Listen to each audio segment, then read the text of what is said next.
A Load of Trouble, written by Barbara Davoll, illustrated by Dennis Hockerman.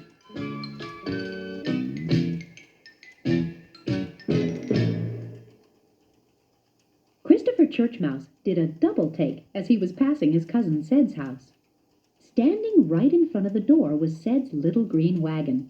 Now that wasn't too unusual, because Ced used his wagon all the time to haul food and other things to his little hole in the wall. However, what really caught Chris's attention was what was in the wagon. It was full, right up to the brim, with delicious-looking breadcrumbs. Christopher looked both ways to see if anyone was watching, and then reached out and gathered a whole paw full of the crumbs. Stuffing them into his mouth, he exclaimed to himself, "These are great! Wonder where Ced got them." Taking another mouthful, he thought, "I'd like to have this load for myself." He thought about how nice all the breadcrumbs would be, stored in his mother's pantry for the winter.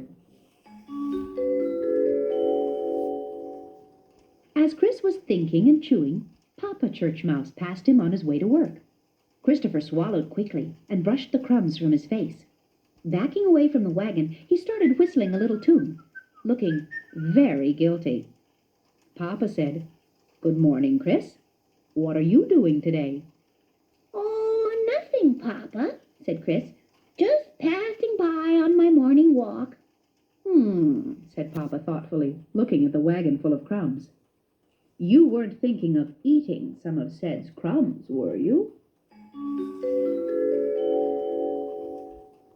"How can he always know what I'm thinking?" thought Christopher.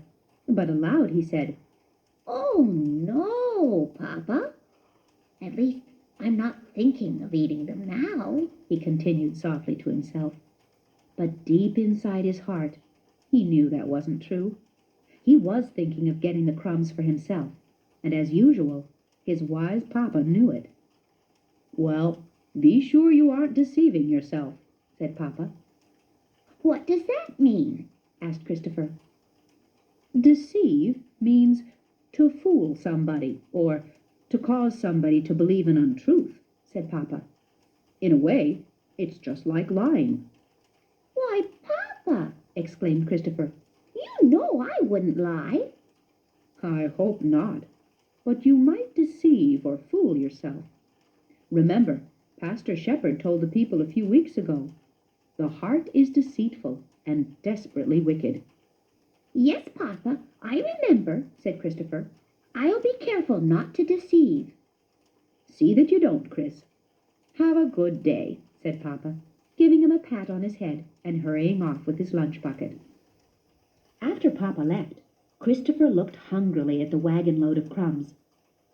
"Suppose," he thought, "that I replace Ced's crumbs, say, with sawdust. Yeah, that's a good idea.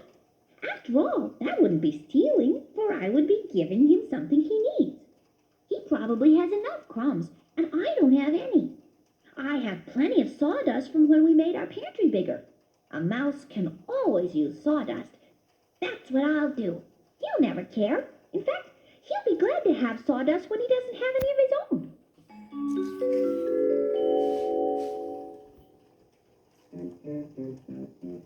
And with that, Christopher started to pull the wagon full of crumbs toward his own house.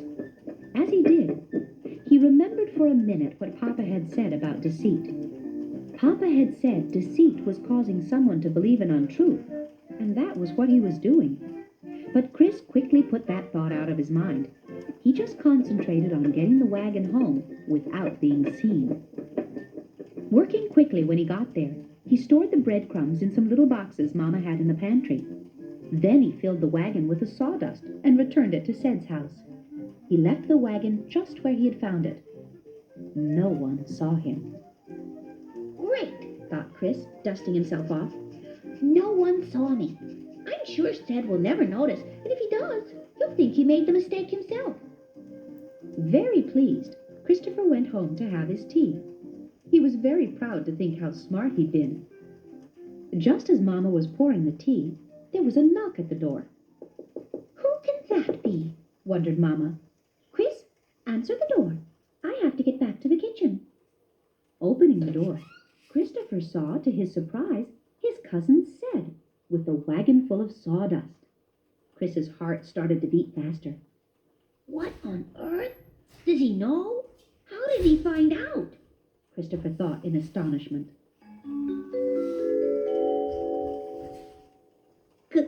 Come in, Sed, He stammered aloud. "Thank you, Christopher," replied Sed. "I've brought you a present." You have? Stuttered Christopher. "Yes, I've brought you a whole wagon load of breadcrumbs. I hauled them up from the kitchen last night. I got another load today and thought I'd share it with you." "Oh, how nice, but are you sure you want to?" Floundered Christopher, feeling worse every minute. "Sure. You're my favorite cousin, aren't you? What's a family for, if not to help one another?" Sed squeaked happily. Well, that's kind of you, Sed. I'll unload them right in the pantry and... Oh, I see you're just having tea. That's great.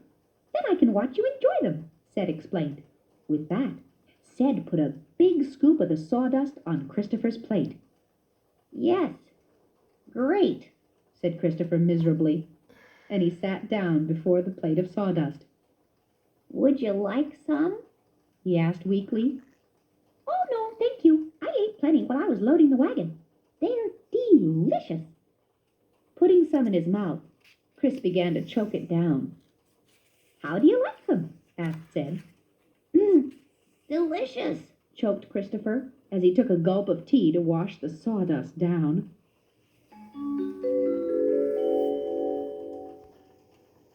Christopher had never felt more miserable in his life. Papa had been so right. The heart is deceitful, and Christopher had deceived not only Sed, but also himself in thinking such a trick was all right. How terrible Chris felt to know he had deceived Sed in such a mean way. And Sed had been so kind to him, too.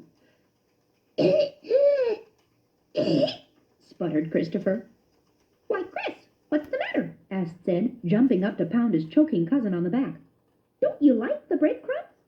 By now, tears were streaming down the face of the guilty little mouse. No, I don't," he squeaked unhappily. "You don't?" Sed questioned in wonder. "Why, I thought you'd like them. I thought..." "Stop!" said Christopher, putting up his hand to still Sed's questions. "Oh, I have been so naughty, but I'm very, very sorry, Sed," cried Christopher, fishing out his handkerchief from his back pocket and blowing his nose loudly. "Why, Chris, whatever is wrong?" asked Sed. He came over to Chris and patted him on the shoulder. "Deceit is wrong," said Christopher. "What's deceit?" asked Sed curiously. "Deceit is causing someone to believe an untruth," said the unhappy little mouse, wiping his eyes. "It's the same thing as lying." "I see," Sed replied. "But what does that have to do with my breadcrumbs?" "They aren't breadcrumbs," squeaked Christopher. "What do you mean? Not breadcrumbs. They are, too. They're nice breadcrumbs from the kitchen. I had some myself, and I know." "No, they're not," interrupted Christopher. "I mean, they were, but they're not now." "What are you talking about, Christopher?" exclaimed Sed, beginning to get angry. "These most certainly are breadcrumbs," he said emphatically, stepping over to the table and taking a pawful. "They most certainly are. Why, they're very good breadcrumbs," he insisted, stuffing his pawful into his mouth. The moment Sed put the sawdust in his mouth, he began to choke and cough.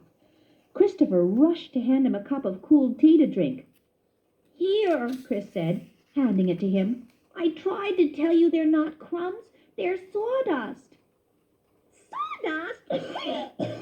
shrieked Sed, taking a big gulp and coughing. "Yes, sawdust," said Christopher weakly. "I was trying to tell you that I exchanged your breadcrumbs for some sawdust. I deceived you, Sed. I wanted you to think they were still breadcrumbs. I took your crumbs and stored them in our pantry, and I replaced the crumbs with some sawdust. It almost worked, too. I almost deceived you, and it was very wrong. What's wrong? Asked Mamma, coming into the room suddenly. Oh, no, mumbled Christopher. Now I'm really in for it. Deceit is wrong, he said for the second time.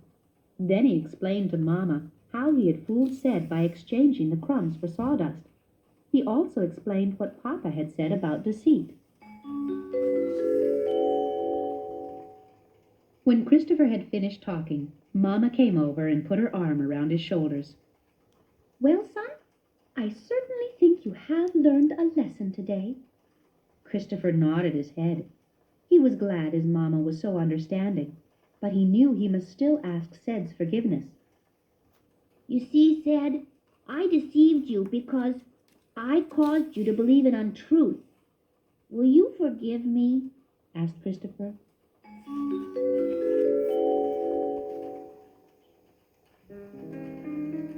Of course I will, squeaked Ced, giving him a hug. Christopher was so happy to be forgiven that he felt another tear slip down his cheek. Wiping his eyes, he looked at his Mamma. And I forgive you too, said Mamma, taking him in her arms and giving him a big hug. Christopher had learned a very important lesson that day. God says in his word, bread gained by deceit is sweet to a man, but afterward his mouth will be filled with gravel. Proverbs 20:17. Well, in this case, sawdust, Christopher thought to himself.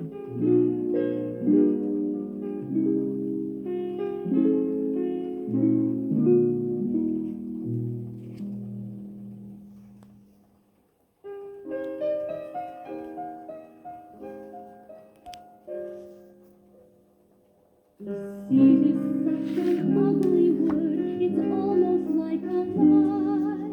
Deceit can make a friend of yours feel very bad and cry. Deceit is causing someone to believe in an untruth. Deceit is simply mean, unfair, it isn't even couth. It's far better to be